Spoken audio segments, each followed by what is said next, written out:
Hi friends, ಎಲ್ರಿಗೂ ನಮಸ್ಕಾರ. Friends, ನನ್ನ ಹಿಂದಿನ ವಿಡಿಯೋದಲ್ಲಿ ನೀವು ಕಣ್ಮುಚ್ಕೊಂಡು ಯಾವುದೇ ನಿಫ್ಟಿ 50 ಕಂಪ್ನಿಗೆ ಇನ್ವೆಸ್ಟ್ಮೆಂಟ್ ಮಾಡ್ಬೋದಾ ಅಂತ ನನ್ನ ಸ್ಟೂಡೆಂಟ್ ಒಬ್ರು ಕೇಳಿದ್ರು. ಅದು ಎಲ್ಲರಿಗೂ ಗೊತ್ತಾಗ್ಲಿ ಅಂತ ಒಂದು ವಿಡಿಯೋ ಮಾಡಿ ಪೋಸ್ಟ್ ಮಾಡಿದ್ದೆ. ನೀವು ಯಾವುದೇ ಒಂದು ಕಂಪ್ನಿಗೆ ಕಣ್ಮುಚ್ಕೊಂಡು ಇನ್ವೆಸ್ಟ್ಮೆಂಟ್ನ ಮಾಡೋದಕ್ಕೆ ಹೋಗಬೇಡಿ. ಯಾಕೆಂದರೆ ಯಾವ ಕಂಪ್ನಿ ಏನು ಬೇಕಾದರೂ ಆಗೋ ಚಾನ್ಸಸ್ ಇರುತ್ತೆ. ಸೊ ನಿಮ್ಮ ಸೇವಿಂಗ್ಸ್ ಅಮೌಂಟ್ನ ನೀವು ಇನ್ವೆಸ್ಟ್ಮೆಂಟ್ನ ಕಣ್ಮುಚ್ಕೊಂಡು ಮಾಡೋಂಗಿದ್ರೆ ನೀವು ನಿಫ್ಟಿ ಬೀಸ್ಗೆ ಇನ್ವೆಸ್ಟ್ಮೆಂಟ್ನ ಮಾಡಿ ಅಂತ ನಾನು ಹಿಂದಿನ ವಿಡಿಯೋದಲ್ಲಿ ಹೇಳಿದ್ದೆ. ಅದಕ್ಕೆ ಏನು ರೀಸನ್ಸು ಅಂತ ಈ ವಿಡಿಯೋದಲ್ಲಿ ಡೀಟೇಲ್ಸ್ ಆಗಿ ಹೇಳ್ತೀನಿ. ಬನ್ನಿ ನನ್ನ ಸ್ಕ್ರೀನ್ ರೆಕಾರ್ಡಿಂಗ್ಗೆ ಹೋಗೋಣ.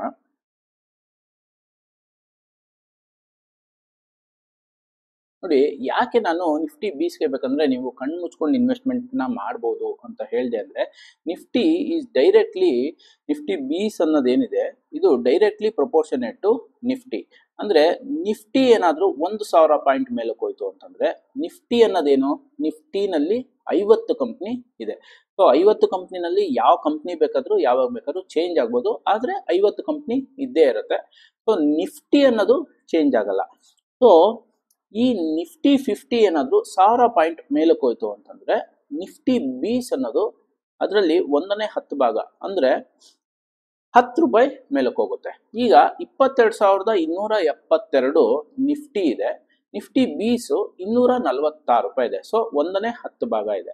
ಸೊ ಹಾಗಾಗಿ 10,000 ಪಾಯಿಂಟ್ ನಿಫ್ಟಿ ಏನಾದ್ರು ಮೇಲಕ್ಕೆ ಹೋಯ್ತು ಅಂತ ಇಟ್ಕೊಳ್ಳಿ. ಈಗ 22,272 ಇರೋವಂಥದ್ದು 10,000 ಪಾಯಿಂಟ್ ಅಂತಂದರೆ 32,000 ಹೋಯ್ತು ಅಂತಂದರೆ, ನಿಫ್ಟಿ ಬೀಸು 246 ಇರೋದು 346 ಆಗೋ ಚಾನ್ಸಸ್ ಇದೆ. ಸೊ 346 ಆಗುತ್ತೆ. ಸೊ ಹಾಗಾಗಿ ನಿಫ್ಟಿ ಮೇಲಕ್ಕೆ ಹೋದರೆ ಸಾಕು ನನಗೆ. ಸೊ ನನಗೆ ಬೇರೆ ಕಂಪ್ನಿ ಬಗ್ಗೆ ಯೋಚನೆನೇ ಬೇಡ. ಬೇರೆ ಕಂಪ್ನಿ ಯಾವ ಕಂಪ್ನಿ ಏನಾದರೂ ಆಗಲಿ, ನಿಫ್ಟಿ ಮೇಲಕ್ಕೆ ಹೋದರೆ ನನ್ನ ಇನ್ವೆಸ್ಟ್ಮೆಂಟ್ ಮೇಲಕ್ಕೆ ಹೋಗಬೇಕು. ನಾನು ಕಣ್ಣು ಮುಚ್ಕೊಂಡು ಯಾವುದಕ್ಕೆ ಇನ್ವೆಸ್ಟ್ಮೆಂಟ್ ಮಾಡಲಿ ಅಂತಂದರೆ ನಿಫ್ಟಿ ಬೀಸ್ಗೆ ಇನ್ವೆಸ್ಟ್ಮೆಂಟ್ನ ಮಾಡ್ಬೋದು.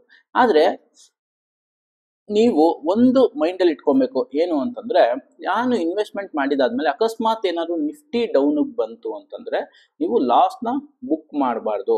ಯಾಕೆ ಅಂತಂದರೆ, ಯಾವಾಗಿದ್ರೂ ನಿಫ್ಟಿ ಮೇಲಕ್ಕೆ ಬರುತ್ತೋ ಆವಾಗ ನೀವು ಪ್ರಾಫಿಟ್ಸ್ನ ಬುಕ್ ಮಾಡಬೇಕು.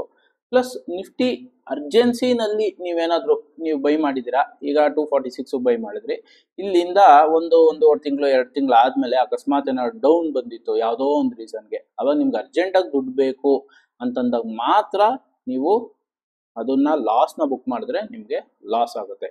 ಇಲ್ಲ, ಅದು ಯಾವಾಗ ಮೇಲಕ್ಕೆ ಬರುತ್ತೋ ಆವಾಗ ನಾನು ವೆಯ್ಟ್ ಮಾಡಿ ನನ್ನ ಇನ್ವೆಸ್ಟ್ಮೆಂಟ್ಸ್ನ ವಾಪಸ್ ತಗೊಳ್ತೀನಿ ಅಂದರೆ ನಿಮಗೆ ಯಾವುದೇ ಕಾರಣಕ್ಕೂ ನಿಫ್ಟಿ ಬೀಸಲ್ಲಿ ಇನ್ವೆಸ್ಟ್ಮೆಂಟ್ ಮಾಡಿರೋದು over A period of time loss ಆಗಲ್ಲ. ಸೊ ಇಲ್ಲಿ ಬನ್ನಿ ಚಾರ್ಟ್ ಮುಖಾಂತರ ತೋರಿಸ್ತೀನಿ. ನೋಡಿ, ಎಡಗಡೆ ಇರೋವಂಥದ್ದು ನಿಫ್ಟಿಯ ಚಾರ್ಟು, ಬಲಗಡೆ ಇರೋವಂಥದ್ದು ನಿಫ್ಟಿ ಬೀಸ್ನ ಚಾರ್ಟು. ನೋಡಿ, ಇಲ್ಲಿ ಇದು 2008 ಓಕೆನಾ. 2008 ನಿಫ್ಟಿ 6,357ರಿಂದ ಕ್ರ್ಯಾಶ್ ಆದಾಗ 2,500ಕ್ಕೆ ಬಂದಿತ್ತು. ಅದೇ ಥರ ನಿಫ್ಟಿ ಬೀಸ್ ಕೂಡ 56ರಿಂದ 23ಕ್ಕೆ ಬಂದಿದೆ. ಸೊ ಆದರೆ ಈ ಕ್ರ್ಯಾಶಲ್ಲಿ ಯಾವ್ಯಾವ ಕಂಪನೀಸು ಡೌನ್ ಬಂತೋ ಈಗಲೂ ಆ ಕಂಪನೀಸು ನಿಮಗೆ ಕ್ರ್ಯಾಶ್ ಆಗಿರೋ ಮೊದಲು ಏನು ಪ್ರೈಸ್ ಇತ್ತೋ ಆ ಪ್ರೈಸ್ಗೆ ಈಗಲೂ ಬಂದಿಲ್ಲ. ಸೊ ಹಾಗಾಗಿ ಡೌನ್ ಬಂದಿದೆ ಕಂಪ್ನಿ ಅಂತ ಅಂದ್ಬಿಟ್ಟು ನೀವು ಇನ್ವೆಸ್ಟ್ಮೆಂಟ್ನ ಮಾಡೋದಕ್ಕೆ ಹೋಗಬಾರ್ದು. ಅದೇ ನೀವು ನಿಫ್ಟಿ ಬೀಸ್ಗೆ ಇನ್ವೆಸ್ಟ್ಮೆಂಟ್ ಮಾಡಿದ್ರೆ ನೋಡಿ, 6,300 ಇದ್ದಿದ್ದು 63 ರೂಪಾಯಿ ಇದ್ದಿದ್ದು ಇಲ್ಲಿ 23 ರೂಪಾಯಿಗೆ ಬಂದು 23 ರೂಪಾಯಿಂದ ಈಗ 246 ರೂಪಾಯಿ ಇದೆ. ಇದೇ ಪೀರಿಯಡಲ್ಲಿ ಎಷ್ಟೋ ಕಂಪ್ನೀಸ್ ಡೌನ್ ಬಂದಿದೆ. ಈ ಟೈಮಲ್ಲಿ ಡೌನ್ ಬಂದಿರೋವಂಥದ್ದು ಈಗಲೂ ಈ ಟಾಪ್ಗೆ ಬಂದಿಲ್ಲ. ಸೊ ಹಾಗಾಗಿ ನೀವು ಯಾವುದೋ ಕಂಪ್ನಿ ಅಂದರೆ ನೀವು ಕಣ್ಣು ಮುಚ್ಕೊಂಡು ಇನ್ವೆಸ್ಟ್ಮೆಂಟ್ ಮಾಡ್ತೀನಿ ನಾನು ನೋಡಿರೋವಂಥ ಕಂಪ್ನಿ ಅಂತ ಅಂದ್ರೂ ನೀವು ನಿಫ್ಟಿ ಬೀಸ್ಗೆ ಬಿಟ್ಟು ಬೇರೆದಕ್ಕೆ ಇನ್ವೆಸ್ಟ್ಮೆಂಟ್ನ ಮಾಡಿದ್ರೆ, ಬೇರೆ ಕಂಪ್ನೀಸ್ಗೆ ಡೈರೆಕ್ಟಾಗಿ ಇನ್ವೆಸ್ಟ್ಮೆಂಟ್ ಮಾಡಿದ್ರೆ ನೀವು ಲಾಸ್ ಆಗೋ ಚಾನ್ಸಸ್ಸು ಜಾಸ್ತಿ ಇರುತ್ತೆ. ನೋಡಿ, ಪ್ರತಿ ಸಲ ಯಾವಾಗ ನಿಫ್ಟಿ ಬಿದ್ದಿದೆಯೋ, ಇಲ್ಲಿ ಕೋವಿಡ್ ಕ್ರ್ಯಾಶ್ ಆದಾಗ ನಿಫ್ಟಿ ಬಿದ್ದಿದೆ. ಸೊ 12,000ರಿಂದ 7,000 ಬಂದಿದೆ. ಅದೇ ಟೈಮಲ್ಲಿ ನಿಫ್ಟಿ ಬೀಸ್ ಕೂಡ ಬಿದ್ದಿದೆ. ಇಲ್ಲಿಂದ 137ರಿಂದ 81 ಬಿದ್ದಿದೆ. ಅದಾದಮೇಲೆ 81ರಿಂದ ಇದು 247 ಹೋಗಿದೆ. ಈಗ ನಿಫ್ಟಿ ಕೂಡ 7700 22,272 ಬಂದಿದೆ. ಸೊ ಹಾಗಾಗಿ ನಿಫ್ಟಿ ಮೇಲಕ್ಕೆ ಹೋದ್ರೆ ಸಾಕು, ನಿಮ್ಮ ಇನ್ವೆಸ್ಟ್ಮೆಂಟ್ಸು ಸೇಫು. ನಿಫ್ಟಿಗೆ ಇನ್ವೆಸ್ಟ್ಮೆಂಟ್ ಮಾಡೋದ್ರಿಂದ ಒಂಥರ ಗೋಲ್ಡ್ಗೆ ಇನ್ವೆಸ್ಟ್ಮೆಂಟು ಮಾಡ್ದಂಗೆ. ಯಾವುದೇ ರೀಸನ್ಗೆ ಟೈಮ್ ಬೀಯಿಂಗ್ ಅದು ಡೌನ್ ಬರ್ಬೋದು.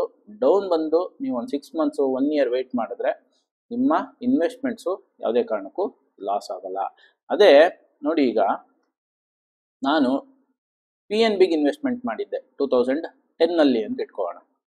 ಓಕೆ, ಕಣ್ಣು ಮುಚ್ಕೊಂಡು ನಾನು PNB, ಯಾಕಂದರೆ ನಾನು ನೋಡಿರೋವಂಥ ಬ್ಯಾಂಕು, ಹಾಗಾಗಿ ನಾನು ಇನ್ವೆಸ್ಟ್ಮೆಂಟ್ನ ಮಾಡಿದ್ದೀನಿ ಅಂತ. ಸೊ 2010 PNB ಎಷ್ಟಿತ್ತು? 253 ರೂಪಾಯಿ ಇತ್ತು. ಅಲ್ಲಿಂದ ಎಷ್ಟಕ್ಕೆ ಬಂದಿತ್ತು? 26 ರೂಪಾಯಿಗೆ ಬಂತು. ಈಗ 132 ಇದೆ. ನಿಫ್ಟಿ ಮಾತ್ರ 2010 6,500 ಇದ್ದಿದ್ದು ಈಗ 4 ಟೈಮ್ ಅಂದರೆ 22,000 ಆಯಿತು. ಆದರೆ PNBಗೆ ನಾನು ಇನ್ವೆಸ್ಟ್ಮೆಂಟ್ ಮಾಡಿದ್ದಿದ್ರೆ ಏನಾಗ್ತಾ ಇತ್ತು? ಇನ್ನು ನನ್ನ ಪ್ರೈಸ್ಗಿಂತ ಅರ್ಧ ಪ್ರೈಸ್ ಇದೆ. ಅಂದರೆ 250 ರೂಪಾಯಿ ಇರೋದು 132 ರೂಪಾಯಿ ಇದೆ. ಇನ್ನು ನನ್ನ ರೇಟ್ಗೂ ಬಂದಿಲ್ಲ. ಸೊ ಹಾಗಾಗಿ ಅವಾಗ ಒಳ್ಳೆ ಕಂಪ್ನಿ ಅಂತ ನೀವು ಇನ್ವೆಸ್ಟ್ಮೆಂಟ್ನ ಮಾಡಿದ್ರು, ಈಗ ನಿಫ್ಟಿ ಮೇಲಕ್ಕೆ ಹೋಗಿದ್ರು ನಿಮ್ಮ ಕಂಪ್ನಿ ಮೇಲಕ್ಕೆ ಹೋಗ್ತಾ ಇರೋ ಚಾನ್ಸಸ್ಸು ಇರುತ್ತೆ. ಇನ್ನೊಂದು ಎಕ್ಸಾಂಪಲ್ ನೋಡೋಣ ಬನ್ನಿ. ಇದು ಸನ್ಫಾರ್ಮಾ ಏನು, ನಮಗೆ ಮೆಡಿಸಿನ್ಸು, ಸೊ ಬೇಕೇ ಬೇಕು. ಸೊ ಹಾಗಾಗಿ ಸನ್ಫಾರ್ಮಾ ಏನಿದ್ರು ಯಾವತ್ತಿದ್ರು ಏನೂ ಆಗಲ್ಲ ಅಂತ ನೀವು ಇನ್ವೆಸ್ಟ್ಮೆಂಟ್ನ ಮಾಡಿದ್ರು ನೋಡಿ, 2015 ಎಷ್ಟಿದೆ? ಆಲ್ಮೋಸ್ಟು 1200ಕ್ಕೆ ಹೋಗಿತ್ತು. ಸೊ ಅಲ್ಲಿಂದ 369ಕ್ಕೆ ಬಂದಿದೆ.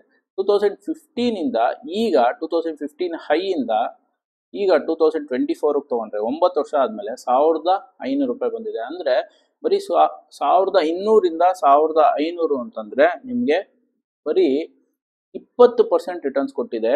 ಎಷ್ಟು ವರ್ಷಕ್ಕೆ? 9 ವರ್ಷಕ್ಕೆ ಸನ್ಫಾರ್ಮಾ ಬರೀ 20% ರಿಟರ್ನ್ ಕೊಟ್ಟಿದೆ. ಇಷ್ಟೂ ವರ್ಷ ನಿಮ್ಮ ಇನ್ವೆಸ್ಟ್ಮೆಂಟ್ಸು ಟ್ರಕ್ ಆಗಿರುತ್ತೆ. ಸೊ ಇದು ಅಟ್ಲೀಸ್ಟ್ 20% ಮೇಲಕ್ಕೆ ಬಂದಿದೆ. ಈ ಥರ ತುಂಬ ಕಂಪ್ನೀಸು ಬೀಳ್ತಾ ಇದ್ರೆ ಬೀಳ್ತಾನೇ ಇರುತ್ತೆ. ಸೊ ನೀವು ಕಣ್ಣು ಮುಚ್ಕೊಂಡು ದಯವಿಟ್ಟು ಯಾವುದೇ ಕಂಪ್ನೀಸ್ಗೂ ಬೀಳ್ತಾ ಇದೆ ಅಂತಾಗಲಿ ಅಥವಾ ಏನೂ ಸ್ಟಡೀಸ್ ಮಾಡಲ್ಲ ನಾನು ಅಂತಾಗಲಿ ನೀವೇನಾದರೂ ಇನ್ವೆಸ್ಟ್ಮೆಂಟ್ನ ಮಾಡಿದ್ರೆ ನಿಮ್ಮ ಇನ್ವೆಸ್ಟ್ಮೆಂಟ್ಸು ಲಾಸ್ ಆಗೋ ಚಾನ್ಸಸ್ಸು ತುಂಬ ಜಾಸ್ತಿ ಇರುತ್ತೆ. ನೋಡಿ, ಇದು ಆರ್ಕಾಮು 2007-8 ಫಾಲ್ ಆಗೋಕ್ಕೂ ಮೊದಲು ಎಷ್ಟಿತ್ತು? 844 ಇತ್ತು. 844 ಇದ್ದಿದ್ದು ಬಿತ್ತು ಈಗ ₹1.65 ಇದೆ. ಸೊ ಹಾಗಾಗಿ ನಾವು ಯಾವುದೇ ಕಂಪ್ನಿಗೂ ಕಣ್ಣು ಮುಚ್ಕೊಂಡು ಇನ್ವೆಸ್ಟ್ಮೆಂಟ್ನ ಮಾಡೋದಕ್ಕೆ ಹೋಗ್ಬಾರ್ದು. ನಾವು ಇನ್ವೆಸ್ಟ್ಮೆಂಟ್ ಮಾಡಬೇಕಾದ್ರೆ ಆ ಕಂಪ್ನಿ ಚೆನ್ನಾಗಿದೆ ಅಂತ ಅನಿಸುತ್ತೆ, ಆದರೆ ನಿಫ್ಟಿ ಮೇಲಕ್ಕೆ ಹೋದ್ರೂ ಆ ಕಂಪ್ನೀಸು ಮೇಲಕ್ಕೆ ಹೋಗದೇ ಇರೋ ಚಾನ್ಸಸ್ ಇರುತ್ತೆ. ನಮ್ಮ ಇನ್ವೆಸ್ಟ್ಮೆಂಟ್ಸು ಟ್ರಕ್ ಆಗೋ ಚಾನ್ಸಸ್ಸು ಇರುತ್ತೆ. ನೋಡಿ, ಇನ್ನೊಂದು ಎಕ್ಸಾಂಪಲ್ ತೋರಿಸ್ತಾ ಇದ್ದೀನಿ. DLF ನೋಡಿ, DLF 2008 ಫಾಲ್ ಆಗೋಕ್ಕೂ ಮೊದಲು 1,225 ಇತ್ತು. ಈಗಲೂ 2008ನ ವ್ಯಾಲ್ಯೂ ಬಂದಿಲ್ಲ, ಇನ್ನ 885 ರೂಪಾಯಿ ಇದೆ. ಆದರೆ 2008 ನಿಫ್ಟಿ ಎಷ್ಟಿತ್ತು? ಪೀಕಲ್ಲಿ 6,000 ಇದ್ದಿದ್ದು ಈಗ 22,000 ಇದೆ. ಸೊ ಅಲ್ಲಿ 4 ಟೈಮ್ಸ್ ನಿಫ್ಟಿ ಜಾಸ್ತಿ ಆಗಿದೆ. ಆದರೆ DLF ಆಗಿಲ್ಲ, ಆರ್ಕಾಮ್ ಆಗಿಲ್ಲ, ಸನ್ಫಾರ್ಮಾ ಆಗಿಲ್ಲ, PNB ಆಗಿಲ್ಲ. ಈ ಥರ ನೂರಾರು ಕಂಪ್ನೀಸ್ದು ನಾನು ಎಕ್ಸಾಂಪಲ್ ಕೊಡ್ತೀನಿ. ಸೊ ಹಾಗಾಗಿ ದಯವಿಟ್ಟು ನೀವು ಬ್ಲೈಂಡಾಗಿ ಕಣ್ಣು ಮುಚ್ಕೊಂಡು ಇನ್ವೆಸ್ಟ್ಮೆಂಟ್ನ ಮಾಡ್ತೀವಿ ಅಂತಂದರೆ ನಿಫ್ಟಿ ಬೀಸ್ಗೆ ಇನ್ವೆಸ್ಟ್ಮೆಂಟ್ನ ಮಾಡೋದು ಸೇಫು. ಅಂದರೆ ನೀವು ಅಕಸ್ಮಾತ್ ಏನಾದರೂ ನಿಫ್ಟಿ ಕೂಡ ಒಂದು 6 ತಿಂಗಳಾದಮೇಲೆ ಡೌನ್ ಆಗಿದೆ. ಇವಾಗ 22,300 ಇದೆ, 246 ನಿಫ್ಟಿ ಬೀಸ್ ಇದೆ. ಈಗ ನಾನು ಇನ್ವೆಸ್ಟ್ಮೆಂಟ್ ಮಾಡ್ತೀನಿ. 6 ತಿಂಗಳಾದಮೇಲೆ ಅಕಸ್ಮಾತ್ 230, 220, 200 ಬಂದ್ರೂ ನಾನು ಲಾಸ್ನ ಬುಕ್ ಮಾಡಲ್ಲ, ವೆಯ್ಟ್ ಮಾಡ್ತೀನಿ. ಇನ್ನೊಂದು 2 ವರ್ಷನೋ 3 ವರ್ಷನೋ 4 ವರ್ಷನೋ ವೆಯ್ಟ್ ಮಾಡಿದ್ರೆ ನಿಮ್ಮ ಇನ್ವೆಸ್ಟ್ಮೆಂಟ್ಸ್ಗೆ ಮೋಸ ಆಗಲ್ಲ. ಸೊ ನೀವು ಡೌನ್ ಇದ್ದಾಗ ಲಾಸ್ ಬುಕ್ ಮಾಡ್ದಿರಾ ನಾನೊಂದು 5 ವರ್ಷಕ್ಕೋ 10 ವರ್ಷಕ್ಕೋ ಇನ್ವೆಸ್ಟ್ಮೆಂಟ್ನ ಮಾಡ್ತಾ ಇದ್ದೀನಿ ಅಂತಂದರೆ ನಿಫ್ಟಿ ಬೀಸ್ಗೆ ಕಣ್ಣು ಮುಚ್ಕೊಂಡು ಇನ್ವೆಸ್ಟ್ಮೆಂಟ್ನ ಮಾಡ್ಬೋದು. ಸೊ ನಿಮಗೆಲ್ಲ ಯಾಕೆ ನಾವು ನಿಫ್ಟಿ ಬೀಸಲ್ಲಿ ಇನ್ವೆಸ್ಟ್ಮೆಂಟ್ನ ಕಣ್ಣು ಮುಚ್ಕೊಂಡು ಮಾಡ್ಬೋದು ಅಂತ ಈ ವಿಡಿಯೋದಲ್ಲಿ ತಿಳಿಸ್ಕೊಟ್ಟಿದ್ದೀನಿ. ನಿಮಗೆಲ್ಲ ಅರ್ಥ ಆಗಿದೆ ಅಂತ ಅಂದ್ಕೊಂಡಿದ್ದೀನಿ.